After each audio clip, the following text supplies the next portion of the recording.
Assalamualaikum warahmatullahi taala wabarakatuh. Alhamdulillahilladzi hadana li hadza wa ma kunna linahtadiya laula an hadana Allah. Asyhadu an la ilaha illallah wahdahu la syarika lah wa asyhadu anna Muhammadan abduhu wa rasuluh. Allahumma salli ala sayyidina Muhammadin al-fatih lima ukhliqa وخاتم لما سبق والناصر الحق بالحق والهادي إلى صراطك المستقيم. اللهم افتح علينا حكمتك واجعل علينا من خزائن رحمتك يا أرحم الراحمين. رب اشرح لي صدري ويسر لي أمري واحلل عقدة من لساني يفقهوا قولي. أما بعد.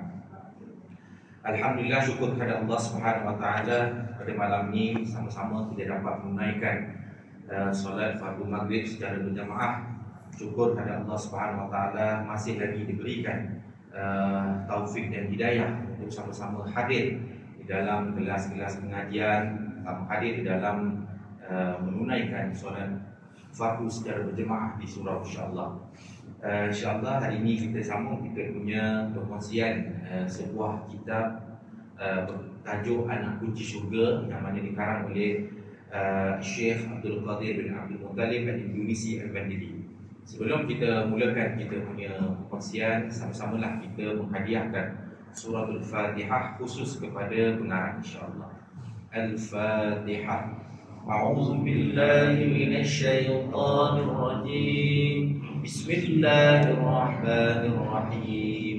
Alhamdulillahi rabbil alamin. Ar-Rahmanir Rahim. Maliki yaumiddin. إياك نعبد وإياك نستعين اهدنا الصراط المستقيم صراط الذين أنعمت عليهم غير المغضوب عليهم ولا الضالين آمين. Bismillahirrahmanirrahim. InsyaAllah kita sambung di bahagian sujud sahwi pada buku surat 105. Masih lagi dalam bab ibadat solat, menunaikan sembahyang. Bab kedua dalam bab sembahyang dalam solat ada sampai hujung dah ni. Kita dah masuk sujud sahwi. Sujud sahwi, sujud tilawah dan sujud syukur. InsyaAllah kita cuba habiskan tiga-tiga sujud yang ada dalam kitab ini insyaAllah. Bismillahirrahmanirrahim. Qala musannif rahimahullah ta'ala wa nafa'ala fi ulumin fi darain. Amin amin ya rabbal alamin. Sujud sahwi, sujud tilawah dan sujud syukur pada buku surat 105. Sujud sahwi. Sunat sujud sahwi pada sembahyang fardu dan sembahyang sunat. Kerana meninggalkan satu sunat daripada segala sunat ab'ad seperti tasyahud awal dan kunut. Kerana bahawa Rasulullah sallallahu alaihi wasallam berdiri ia daripada 2 rakaat daripada sembahyang zuhur dan tiada duduk ia. Kemudian sujud sahwi ia pada akhir sembahyang sebelum memberi salam 2 kali sujud. Menceritakan dia oleh Imam Bukhari dan Muslim. Apa dia ni? Ni cerita tentang sujud. Sujud yang dilaksanakan ada 3. Ada 3 sujud yang dilaksanakan. Pertama yang di dalam solat. Kedua ada sujud tilawah dan sujud syukur. Sujud syukur dilaksanakan di luar solat. Sujud tilawah ada di dalam solat dan di luar solat. Manakala sujud sahwi ketika solat. Tak ada sujud sahwi luar daripada sembahyang. Sujud sahwi ni apa? Apa erti sujud sahwi? Sahwi itu ertinya, maksud sahwi itu sendiri adalah dari segi bahasa adalah lupa. Sahwi itu adalah lupa dan lalai terhadap sesuatu. Lupa terhadap satu. Jadi maksud kat sini ialah satu kecacatan ataupun kekurangan yang berlaku pada orang yang sembahyang. Ada kekurangan ataupun kecacatan yang dilakukan sewaktu melaksanakan solat sembahyang, sama ada perbuatan tersebut sengaja ataupun terlupa. Yang dengan sama ada dengan sengaja ataupun dilakukan supaya apa? Untuk menampung. Sujud sahwi ni apa? Dia macam menampung. Dia menampung daripada kekurangan ataupun kecacatan dalam solat yang dilakukan. Jadi kita tengok dia punya hukum. Hukum sujud sahwi ni hukum dia apa? Ustaz ni kata sunat sujud sahwi pada sembahyang fardu dan sembahyang sunat. Yang mana kerana meninggalkan pertama ni ada beberapa perkara dalam sujud sahwi yang kalau perlu sujud sahwi. Sujud sahwi ni kita terangkan dulu awal-awal yang dilakukan di akhir solat. Nanti kita tengok perbahasan dia sebelum salam ke ataupun selepas salam. Selepas tahiyat akhir ke ataupun masih bagaimana. Jadi dilakukan ketika kerana yang pertama meninggalkan satu sunat daripada segala sunat ab'ad. Sunat-sunat tu ada berapa? Kita lepas dah kita baca ada dua, sunat ab'ad dengan sunat hayat. Sunat ab'ad ni apa? Sunat-sunat yang sangat-sangat dituntut. Senang nak ingat ada dua perkara. Pertama adalah tasyahud awal dan bacaan kunut ketika fardu solat sunat pada fardu subuh. Jadi ada dua. Ada lagi yang lain. Selawat ke atas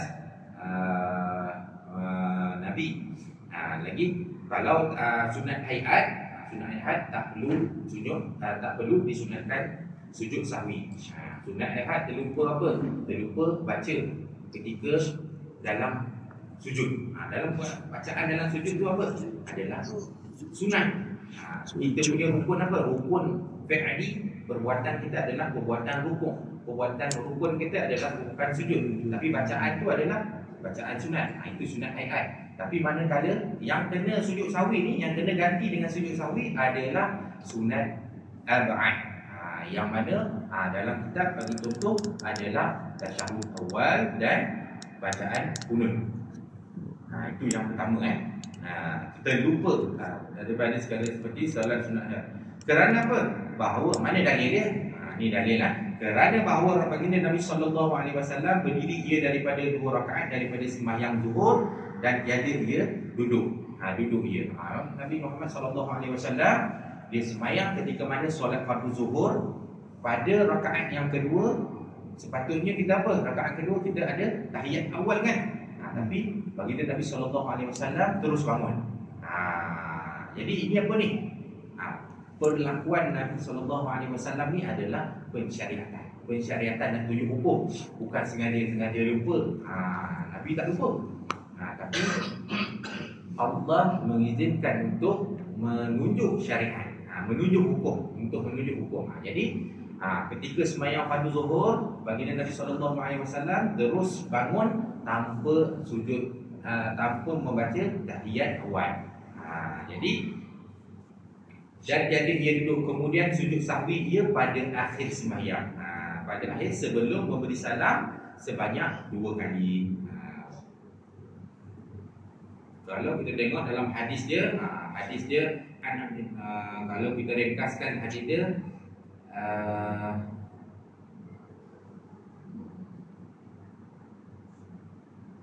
baginda SAW, hadis daripada Abdullah bin Buhainah radhiyallahu anhu berkata, Rasulullah SAW solat zuhur bersama mereka. Baginda terus berdiri setelah 2 rakaat pertama dan tidak duduk, yakni tidak duduk tasyahud awal. Para jemaah pun tetap mengikuti baginda sampailah baginda selesai menyempurnakan sembahyang. Perbuatan sahabat apa? Dia ikut. Dia ikut baginda Nabi SAW naik ke rakaat ketiga, teruskan rakaat keempat sehinggalah sempurna solat. Orang-orang pun menunggu salam baginda. Akan tetapi baginda malah bertakbir padahal baginda dalam keadaan duduk dalam tasyahud akhir. Kemudian baginda sujud 2 kali sebelum salam. Itu dia punya hadis dia. Hadis panjang dia. Jadi kat situ kita lakukan solat sujud sahwi ni adalah ketika baca dah habis, dia selesai kita baca tahiyat akhir, sebelum kita nak memberi salam, kita terus sujud 2 kali. Dekat sana itulah kita sujud 2 kali. Jadi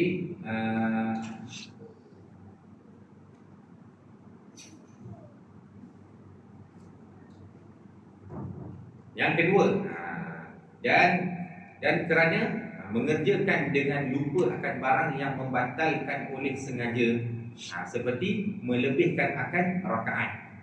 Kerana Nabi SAW sembahyang ia akan zuhur 5 rakaat dan sujud sahwi ia kemudian daripada memberi salam.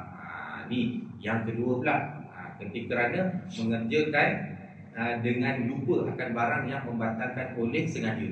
Bagi Nabi SAW, dia sembahyang zuhur. Apabila sembahyang zuhur, kalau dalam hadis panjangnya, bagi Nabi SAW, dia sembahyang zuhur, kemudian ada rakaat yang kelima, terus bangun lagi, terus bagi Nabi SAW sambung ke rakaat yang kelima. Kemudian habis dia salam, terus sahabat tanya, azida fi solah, kata ada penambahan ke dalam rakaat sembahyang? Lepas tu bagi Nabi SAW jawab, maza zalik, apa tu? Lepas tu para sahabat bagi tahu, sallaita khamsan, wahai baginda Nabi SAW, selawat kamu sembahyang sebanyak 5 rakaat.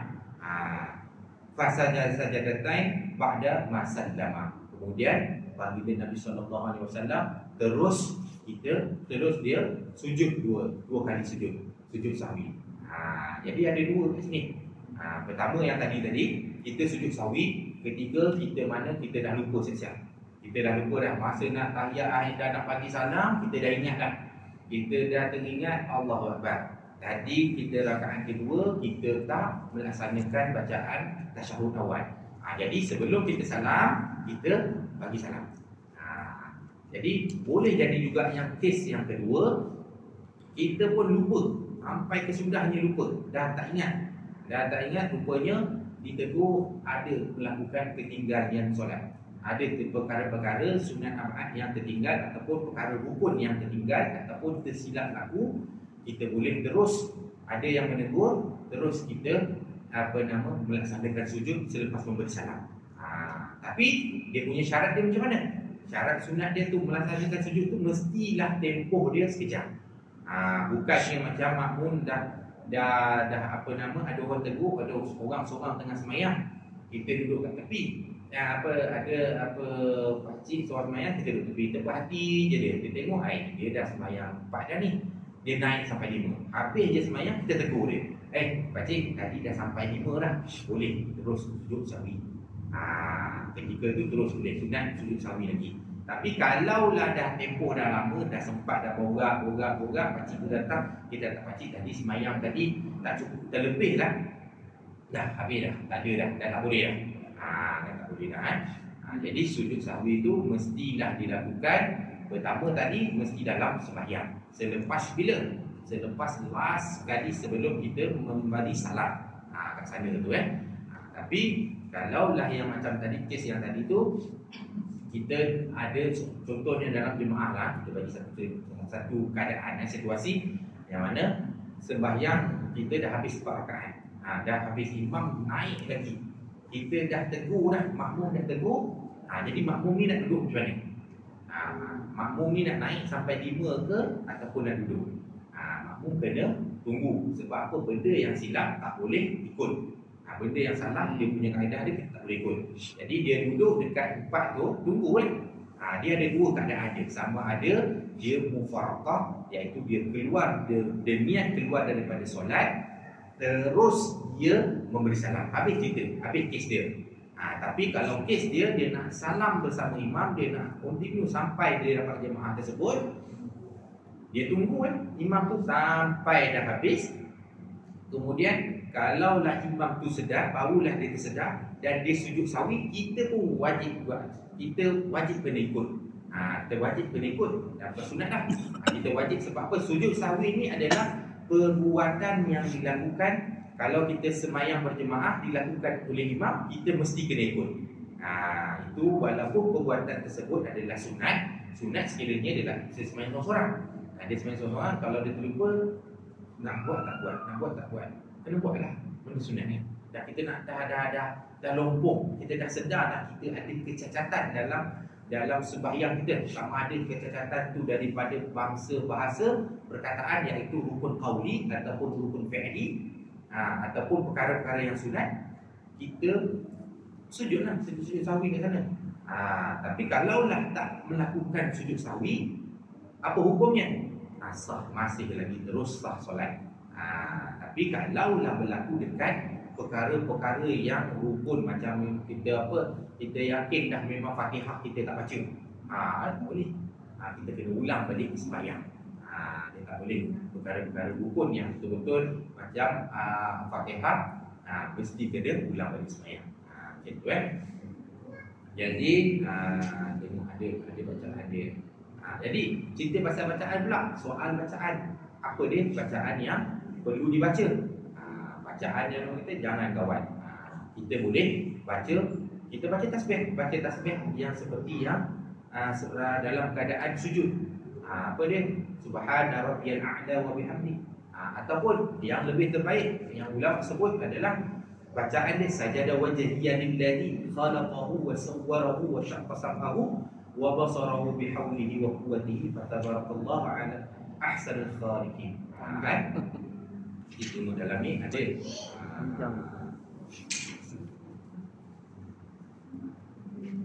Jadi bacaan tu apa yang tadi tu, kita boleh, kalau dapat kita hafal sajada wajhiya lillazi khalaqahu wa sawwarahu wa syaqqa sam'ahu wa basarahu bihaulihi wa quwwatihi fatabarakallahu ahsanul khaliqin. Kalau nak pendek lagi sikit, sajada wajhiya lillazi khalaqahu wa sawwarahu wa syaqqa sam'ahu wa basarahu, terus fatabarakallahu ahsanul khaliqin. Tapi kalau tak dapat, kita baca dia. Baca sahaja tasbih. Subhana rabbiyal a'la wa bihamdihi. Kalau tak baca langsung boleh tak? Boleh. Sebab apa? Sebab perintah sunat sujud sahwi itu adalah perbuatan sujud tersebut. Jadi kita dah terlupa, kita sujud sahwi itu dah mendapat pahala sujud, dah mendapat pahala sunat tersebut. Dapat ya? Kita teruskan. Dan kerana yang ini ketiga. Pertama tadi kita tinggal perkara apa? Perkara yang sunat ab'ad. Kedua tadi lupa barang yang membatalkan oleh yang sengaja, dia pergi tambah rakaat. Dan yang ketiga kerana syak pada meninggalkan sunat ab'ad yang tertentu, seperti kunut dan barang yang mengerjakan dia serta ihtimal. Sama ada dia masih lagi dia dalam kemungkinan sembahyang sama ada dia 3 rakaat ataupun 4 rakaat. Nescaya wajib atasnya menambah serakaat dan sunat ia sujud sahwi kerana hadis Muslim, idza syakka ahadukum fi salatihi falam yadri asalla salasan am arba'an falyatrahil asyakh wal yabni ala mastayqan summa yasjud sajdatain. Jadi untuk terjemahan jadi yang ketiga adalah syak. Dia syak sama ada ihtimal, mungkin mana ni dapat 3 ke dan 4 ke 3, 2 ke 3. Jadi yang mana apa? Kita buang yang ragu-ragu. Yang ragu-ragu tu buang. Yang ragu-ragu tu apa? Yang banyak kita ambil dah sikit. Itu kaedah dia. Dalam solat, dalam rakaat kita sama ada dah 3 ke 4, dah 2 ke dah 3. Jadi kaedah dia kita kena ambil yang paling mana? Yang paling sikit. Jadi kita ambil rakaat 3. Kalau 3 4 kita ambil 3. Jadi bila dah ambil 3, kita dah selesai dah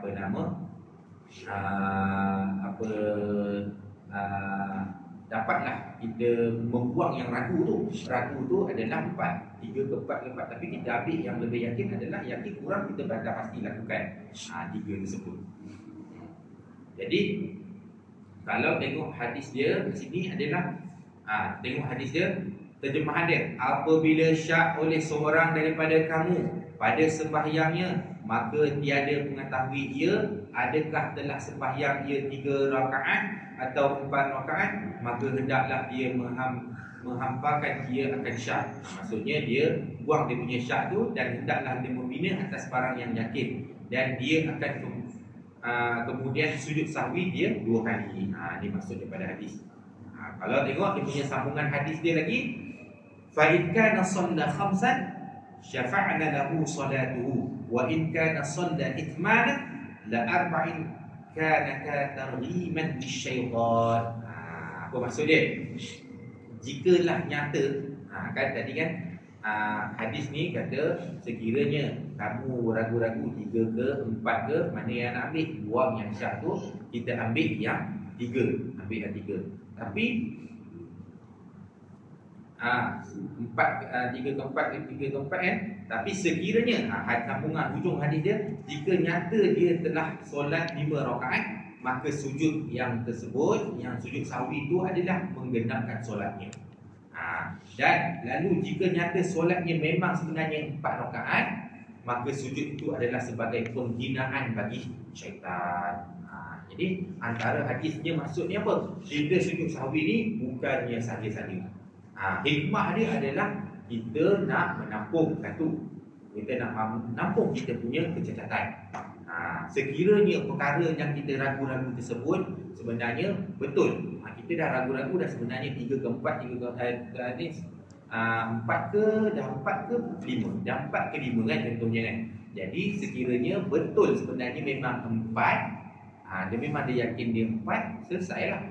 Itu adalah dalam hadis menyatakan itu adalah menggenapkan solatnya, menyempurnakan solatnya. Tapi sekiranya adalah benda tu adalah tersasar, itu adalah penghinaan bagi syaitan. Itu adalah hikmah dia. Kita ialah apa tu? Tadi saya baca sahaja wajah jalil lagi itu sujud tilawah, minta maaf. Tapi tak ada masalah. Dalam bacaan ni boleh bacaan tasbih, apa-apa tasbih. Tapi subhanallazi la yanamu wa la yasbu, baru betul. Sujud sahwi, subhanallazi la yanamu wa la yasbu. Kalau sujud tilawah tu nanti ada.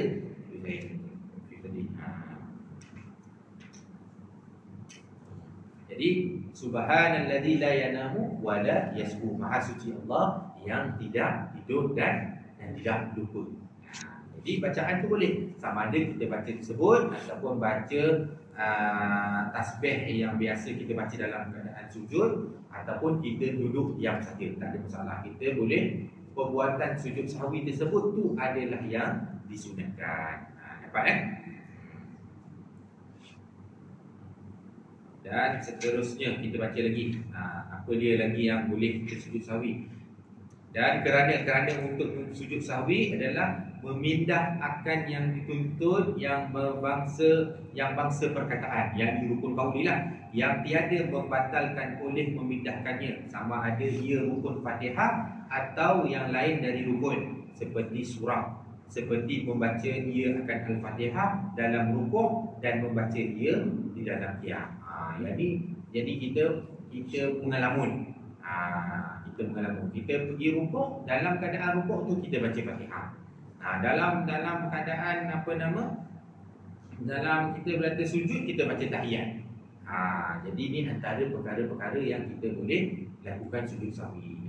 Kita elok dah Allahu Akbar rukuk, kita pergi baca Alhamdulillahirabbil alamin arrahmanir rahim. Kan?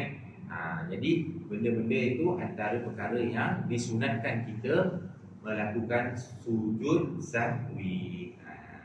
Jadi bacaan dia apa tadi? Subhanallazi la yanamu wa la yasbu. Seterusnya, kerana meninggal ia akan memelihara yang disuruh dengan dia sebagai suruhan yang kuat. Meninggal seperti kuat suruh tasyahud awal. Ini tadi sama juga yang atas tadi. Kerana dia meninggalkan akan memelihara yang disuruh, iaitu suruhan yang sangat kuat, iaitu sunat Sunat ab'ad jadilah sunat bacaan apa? Surut tasyahud awal. Dan bermula lupa makmum pada ketika mengikut ia akan imam, menanggung akan dia oleh imamnya, kerana sabda Nabi sallallahu alaihi wasallam, al-imamu dhaminun. Imamu dhamin.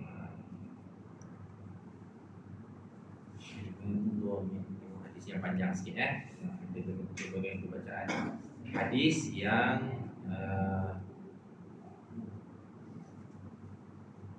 kita baca hadis yang panjang Bermula, artinya bermula imam itu menjamin ia akan sembahyang. Apa dia kata ni? Dan bermula lupa makmum pada ketika mengikut ia akan imam, menanggung akan dia oleh imamnya. Maksudnya apa? Kalaulah makmum tu lupa, adakah dia perlu sujud sahwi? Tak perlu. Sebab apa?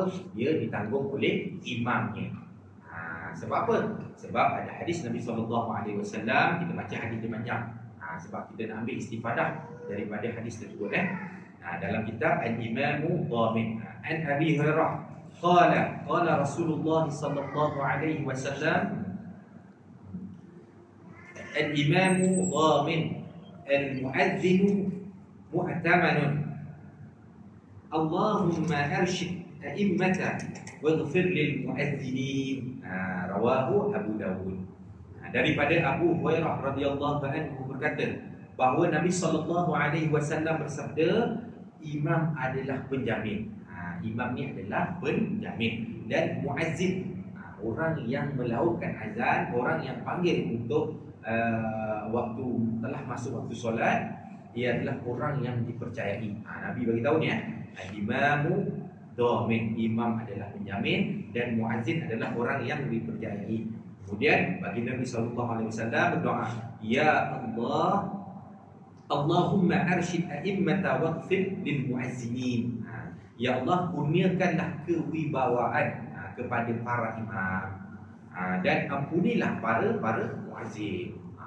Tengok, ini adalah antara kelebihan-kelebihan orang yang melakukan azan. Nabi sallallahu alaihi wasallam ada doa khusus kepada muazzin, orang-orang yang melakukan azan, iaitu ampuni waghfir lil mu'azzinin, mampunilah para muazzin, orang-orang muazzin. Jadi pakat-pakat berlumba-lumba, orang nak lakukan azan. Sebab pahala dia besar. Baginda Nabi sallallahu alaihi wasallam mendoakan kepada para imam supaya apa? Sentiasalah imam ni dalam kewibawaan, dan para muazzin ni sentiasa mendapat keampunan oleh Allah Subhanahu Wa Taala. Jadi masing-masing boleh jadi imam. Masing-masing boleh ke depan, insya-Allah.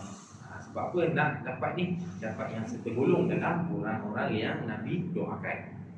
Jadi kita punya highlight kat mana? Al-Imamu Dhamin. Apabila lah imam kita sembahyang secara berjemaah, sekiranya kita lupa dalam tasyahud awal tu, kita lupa nak baca tasyahud awal, kita duduk, kita mengelamun. Jadi perlukah kita sujud sahwi? Tak perlu lagi. Sebab apa? Imam dah menjaminkan kita punya bacaan tersebut. Tengok dapat ya? Dan seterusnya, kita tengok lagi seterusnya. Dikehendaki dengan menjamin ia, menanggung ia akan lupa makmum. Apa maksud yang dikehendaki menjamin tu? Dikehendaki dengan menjamin itu, iaitu menanggung ia perbuatan tersebut akan lupanya makmum. Jadi apa-apa yang makmum lupa tu ditanggung oleh imam. Jadi tak perlulah kita sujud sahwi sebagai makmum kalau ada apa-apa lupa. Yang disebutkan tadi, sama ada lupa daripada bacaan-bacaan yang daripada sunat ab'ad, ataupun kita terlupa ataupun melakukan kesilapan dalam rukun yang bacaan sepatutnya baca Fatihah dalam sepatutnya bacaan tasbih dalam rukun kita pergi baca Fatihah. Itu antara perkara-perkara yang disunatkan sujud sahwi. Tapi sekiranya berlaku kita secara berjemaah, tidak disunatkan. Sebab apa? Al-Imamu Dhamin. Imam tu adalah menjamin. Teruskan lagi Dan sujud sahwi itu dua sujud jua, sekalipun banyak sebab baginya. Sebab sekalipun banyak lupa. Ada tu lupa ke satu, dan adalah seperti ia sujud sembahyang, dan adalah ia kemudian daripada tasyahud dan sebelum memberi salam. Sujud sahwi ni apa? Satu kali saja sujud, dua kali sujud, tapi perbuatan tu untuk semua yang lupa. Kalau banyak lupa lah, banyak yang tersilap, banyak yang kecacatan. Pertama dia dah tersilap dekat dia dah terlupa dekat baca tahiyat awal. Kedua dia terlupa pula, dia mengelamun pula tadi. Apa sebab-sebab yang boleh sujud sahwi tadi apa? Dia dalam rukuk dia pergi pula baca Fatihah, dia tersilap. Ada lagi, dia terlupa lagi. Apa 4 ke 3, 3 ke 4 dan 3 ke 4. Dia kena pilih yang paling sikit. Jadi kesilapan-kesilapan tu ditampung dengan sekali. Maksudnya 2 kali sujud lah dengan sujud sahwi. Bukannya sujud yang ni untuk lupa yang ni, sujud yang ni untuk yang lupa yang ni. Bukan.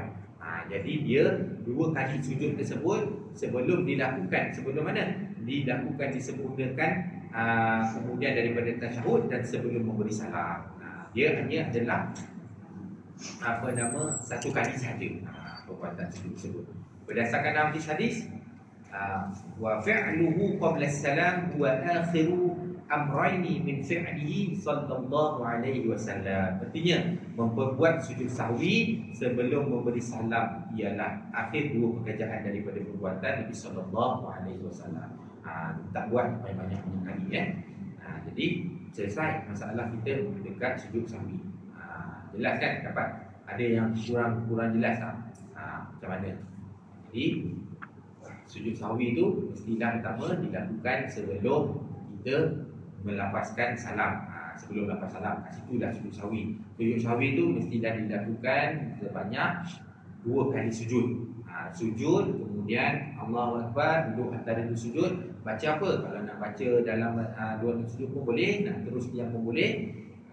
Kemudian sujud lagi sekali. Bacaan dia apa? Bacaan dia Subhanalladzi la yanamu wa la yashu. Kalau tak dapat baca apa? Baca sujud, bacaan sujud yang biasa. Ataupun diam saja pun boleh. Sebab apa? Perbuatan sujud itu sendiri itulah perbuatan sunat yang perlu dilakukan untuk menampung kita punya kecacatan ataupun kerosakan, kekurangan di dalam solat. Selesai kita punya sujud sahwi. Kita teruskan dekat sujud tilawah. Kita cuba habiskan ni. Sujud tilawah. Sunat sujud tilawah bagi yang membaca ayat sajadah dan bagi yang mendengarnya di luar sembahyang, dan sunat sujud imam dan yang sembahyang seorang diri kerana bacaannya, dan wajib atas makmum sujud tilawah kerana sujud oleh imamnya, kerana sabda Nabi sallallahu alaihi wasallam, inna Nabi sallallahu alaihi wasallam kana yaqra'u alaina al-Quran idza marra bis sajadah kabbara wa sajada wa sajadna ma'ahu. Artinya bahawa Nabi sallallahu alaihi wasallam adalah ia membaca atas kami akan Al-Quran, maka apabila lalu ia dengan ayat sajadah, nescaya takbir ia dan sujud ia akan sujud kami sertanya. Menceritakan dia oleh Abu Daud dan Al-Hakim. Ini yang kedua, sujud tilawah. Sujud tilawah tadi macam mana? Perbuatan yang sunat dilakukan sama ada di dalam sembahyang ataupun di luar sembahyang. Dalam sembahyang ketika mana-mana ayat yang dibacakan ayat sajadah. Ayat sajadah tu ada yang ada tanda macam kubah tu. Ada berapa tempat tu? Ada dalam kurang lebih ada berapa tempat? Dalam Quran ada hampir 15. Kalau mengikut yang jumhur ada 15 tempat. 15 tempat dalam surah ayat-ayat yang disunatkan untuk sujud sajadah. Sujud sajadah. Ada kelebihan dia sujud sajadah. Ada kelebihan dia dari seperti itu. Jadi sujud ni nama dia apa? Sujud tilawah. Sujud dia sujud tilawah. Tapi dilakukan ketika sampainya ayat yang ada ayat sajadah. Jadi orang kata sujud sajadah. Ada yang cakap sujud tilawah. Mana benda tu macam mana? Sama je lah. Sujud tilawah tu perbuatan sujud tu. Tapi kita lakukan ketika berada di ayat. Kita sama ada orang yang membaca, sama ada ataupun orang yang mendengar, yang ataupun di luar solat ataupun di dalam solat, semuanya disunatkan untuk sujud. Tapi dalam kita wajib atas makmum sujud tilawah. Ini dah jadi wajib kalau sekiranya imam sujud. Sekiranya imam melakukan sujud dalam sembahyang, sujud tilawah, apabila sampai dekat ayat sajadah, mestilah kena sujud. Makmum mesti kena sujud. Barulah dia dapat pahala jemaah tersebut. Kalau tidak, tak dapat. Bukan dia memang wajib. Tidak terputus dia punya jemaah. Tengok hadis sikit lagi Dan kerana hadis Muslim daripada Abu Hurairah radhiyallahu anhu diangkat kepada Nabi sallallahu alaihi wasallam, "Idza qara'a ibnu Adam as-sajadah fasajada, i'tazala asy-syaitan yabki yaqulu ya wailata umira ibnu Adam bis-sujud fasajada wa lahul jannah wa umirtu bis-sujud fa asaitu falinnar." Ini dia kelebihan yang ada dekat sujud sajadah.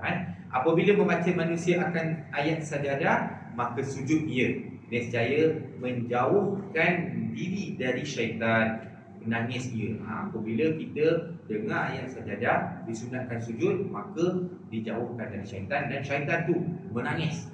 Menangis. Kenapa? Dan dia akan mencela diri dia. Dia kata celakalah aku. Celakalah aku.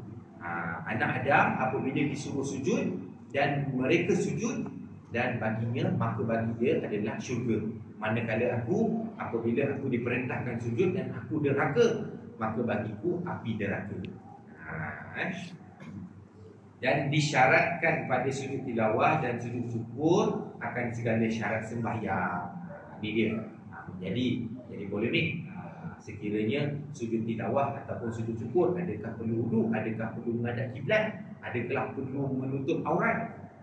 Jadi jelas jumhur menyebut dan disyaratkan pada sujud tilawah dan sujud syukur akan segala syarat-syarat sembahyang. Jadi mesti tutup aurat lah. Mesti tutup aurat, mesti ambil wudu, mesti menghadap kiblat. Dan segala ayat sajadah itu 14. Ada yang menyatakan 15 tempat, dan segala tempatnya diketahui ia di dalam Al-Quran. Selesai. Jadi selesai sujud tilawah.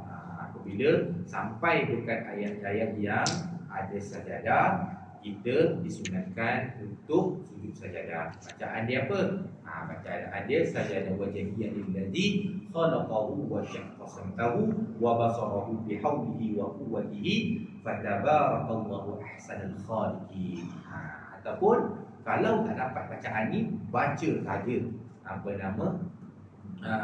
baca saja ayat baca tasbih yang seperti dalam sujud. Kalau tak dapat juga pun tak apa, kita sujud saja. Tapi yang terbaiknya bacalah. Baca sekurang-kurangnya kita tasbih. Kita tasbih subhana rabbiyal a'la wa bihamdi. Membuktikan mensahkan keagungan dan kebesaran Allah. Kita sujud tilawah, sujud sajadah. Yang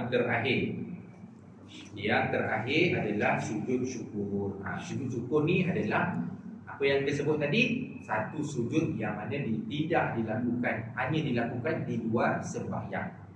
Dia tak ada dalam sembahyang.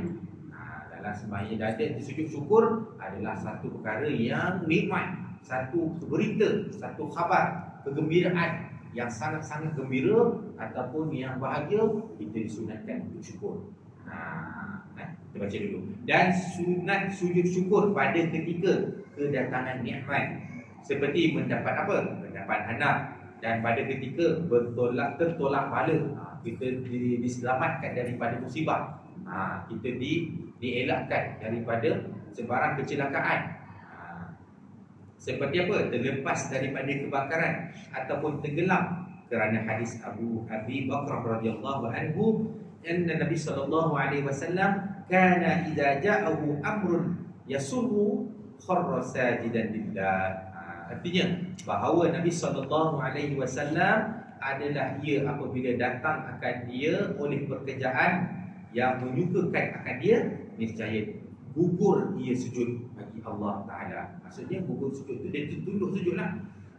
Faja'u amrun yasuru kharra sajidan lillah. Maka dia tunduk sujud kepada Allah. Apabila apa? Bila datang khabar gembira, satu pengkhabaran yang mengembirakan. Satu pengkhabaran yang mengembirakan, maka baginda Nabi SAW sujud. Menerima satu perkara yang mengembirakan Nabi, maka baginda akan tunduk sujud kepada Allah Subhanahu Wa Taala. Jadi kita sujud syukur ni, satu apabila kita dapat nikmat yang besar. Memang boleh kita itu dandan, itu dapat berita kita dandan sujud, tapi yang terbaik kita ambil duduk, pakai dulu kemas-kemas, kita datang surau ataupun kat mana-mana tempat ni, kita takbir terus sujud, Allahu Akbar terus sujud. Kaedah dia takbir betul terus sujud. Niat aku nak sujud syukur. Allahu Akbar terus sujud. Nak duduk pun boleh, tak ada masalah. Tapi kaedahnya berdiri, takbir, terus sujud.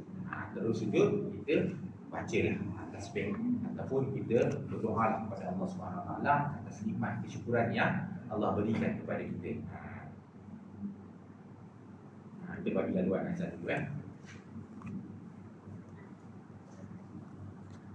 Bismillahirrahmanirrahim. Kita sambung sikit lagi lebih dalam 2-3 minit. Bismillahirrahmanirrahim. Baca hadis, dan hadis daripada Abdurrahman bin Auf radhiyallahu anhu berkata, Sajada Nabi sallallahu alaihi wasallam faqala sujuda thumma rafa'a ra'sahu faqala innal Jibril atani fabashsharani fasajadtu lillahi syukran. Artinya sujud oleh Nabi sallallahu alaihi wasallam, maka memanjangkan ia akan sujud. Kemudian mengangkat ia akan kepalanya, maka bersabda. Nabi sujud ni, Nabi sujud, dia memanjangkan sujud. Lepas dia sujud, dia angkat dia kepala, dia keluar bagi tahu bahawasanya Jibril datang, ia akan daku. Maka mengkhabar ia akan daku satu khabar gembira, yang satu kesukaan pula. Maka aku sujud bagi Allah Subhanahu Wa Taala kerana syukur. Ini bagi Nabi Sallallahu Alaihi Wasallam sendiri mendapat khabar gembira daripada malaikat Jibril.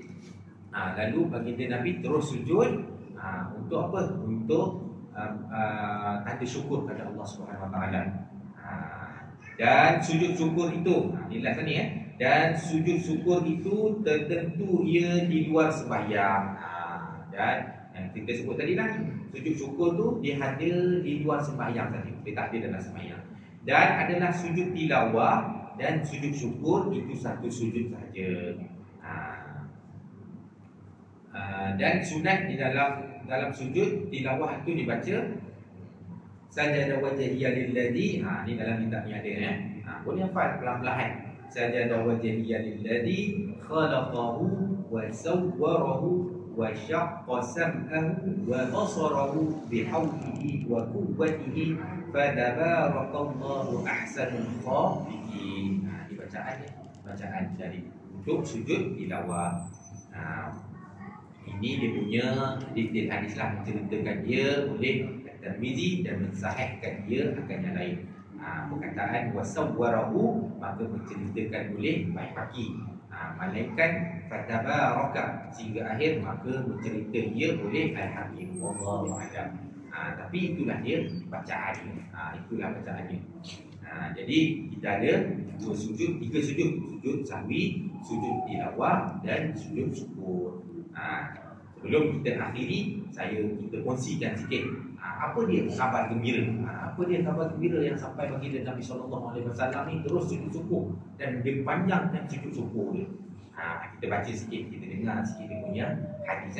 Dia punya hadis tentang baginda bila dapat khabar ni, dia dapat khabar gembira yang disampaikan oleh malaikat Jibril.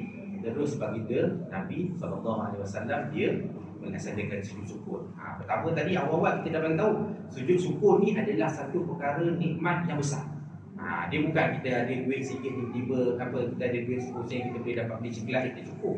Kita cukup. Jadi ada dapat beli itu cukup.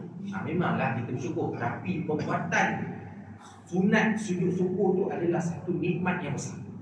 Nikmat yang betul-betul nikmat. Bukan yang kita macam yang main bola dia kalau sujud. ya betul. Kita boleh minat. Itu jadi macam gaya. Eloknya kita macam bagi tahu tadi. Kita nikmat tu bukannya kita dapat putusan yang cemerlang, bukan itu jam kita duduk berdiri, pakai dulu kemas-kemas. Pakai dulu kemas-kemas, duduk dulu, ambil duduk. Barulah kita takbir, barulah kita sujud. Dia punya disiplin cara yang lebih praktikal, yang lebih sempurna. Boleh je kita nak sujud pun kata kan.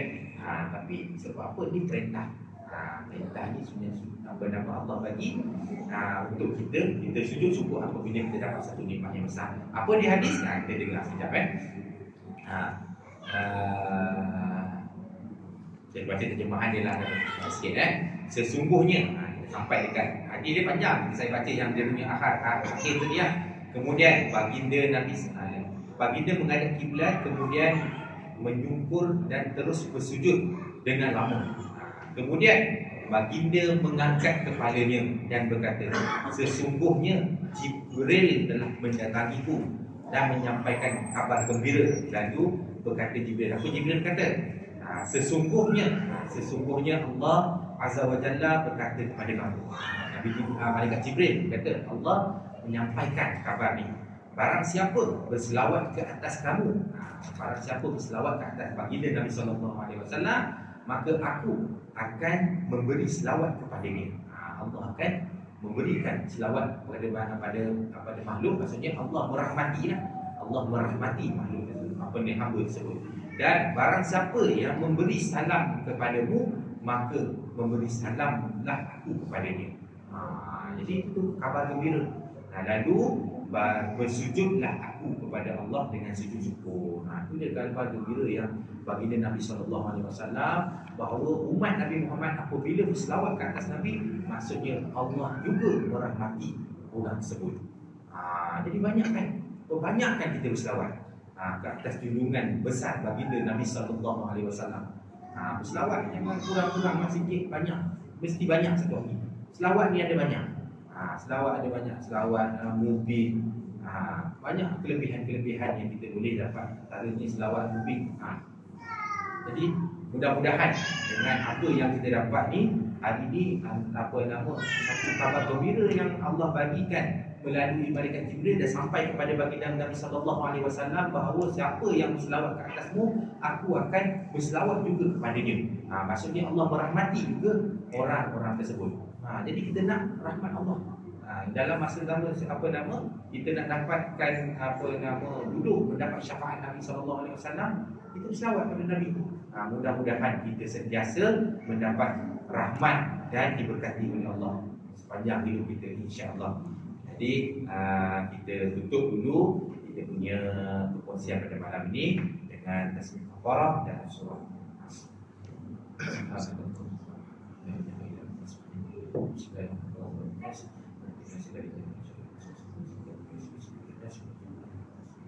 Assalamualaikum warahmatullahi wabarakatuh.